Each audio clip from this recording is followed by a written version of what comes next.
Today's book is The Abolition of Man by C.S. Lewis. If you don't know who C.S. Lewis is, you do because you've heard of The Lion, the Witch, and the Wardrobe.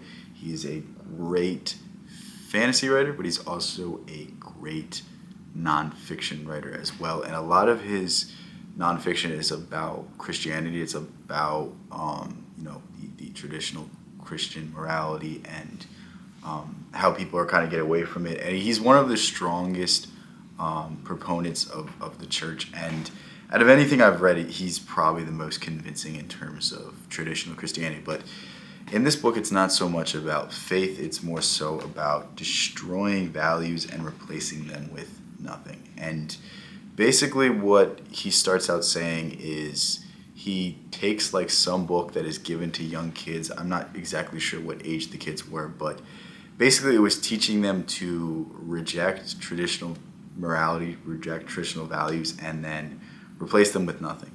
But in replacing them with nothing, he replaced them with something, because the absence of anything is also something.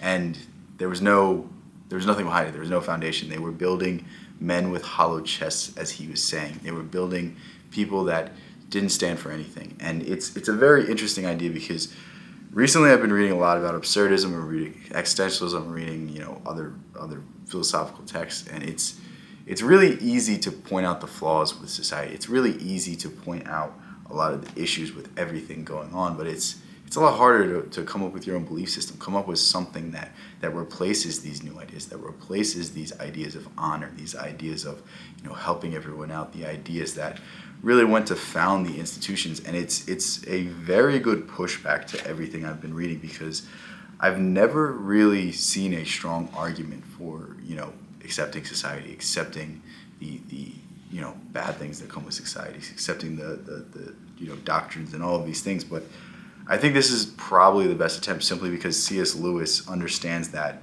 when you give people nothing to believe in, that people are not going to find something better. It's the same idea as Nietzsche was one of the founders of existentialism, and it eventually started out as something that was positive. It started out as something that wasn't necessarily wrong, as something that was just critical of the church and all of these other institutions that took power away from the individual and put power into a community, into a society, into everything except the individual. And I feel like we can all somewhat agree to it, but it eventually led Nietzsche to nihilism. It eventually led Nietzsche to seeing a man beat his horse and having a psychotic breakdown, and then basically wasting away, and then dying 11 years later and never recovering. And it's like, for most people, you can't take away everything. For most people, taking away all sense of morals, all sense of duty and honor is not a positive thing. And I think C.S. Lewis captures this best in this book. And it's very, very interesting. I want to read more of his works, because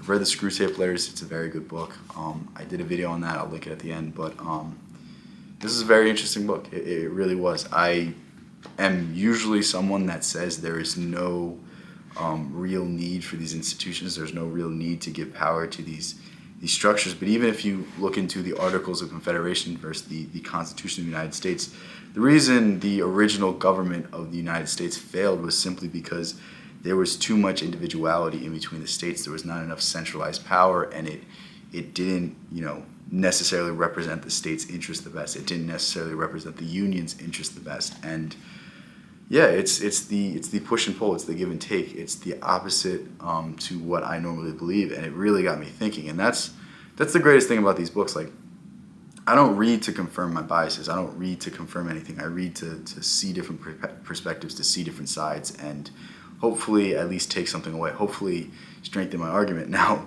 am I going to bend the knee to institutions? Am I going to take away my emphasis on the individual? Am I going to start believing that society is the greatest thing for the person? Like, no, I think Carl Jung would have something to say about it. I think Emerson would have something to say about that. But as well, like, it's just interesting to see a perspective that pushes back to my actual beliefs. And I do agree in certain regards. In certain regards, I think it's more harmful to the mental side of the person than anything. But again, love you guys so much. I'll link this book in the description. Great book. Very, very short, very, very quick read, but very, very informative. And yeah, if you want to know I'm streaming, go ahead and join my Discord. If you want more of my more concise explanations of ideas, my more concise descriptions on how to do certain things in your life, on how to become more creative, on how to get away from negative thought, on how to get yourself out of whatever current situation you're in right now. Like, go ahead, check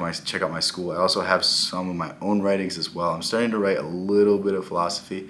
I don't know if it's even considered philosophy. It's kind of just my thoughts and my expression. And if you're interested in that, go ahead, check that out. And yeah, short stories in there as well.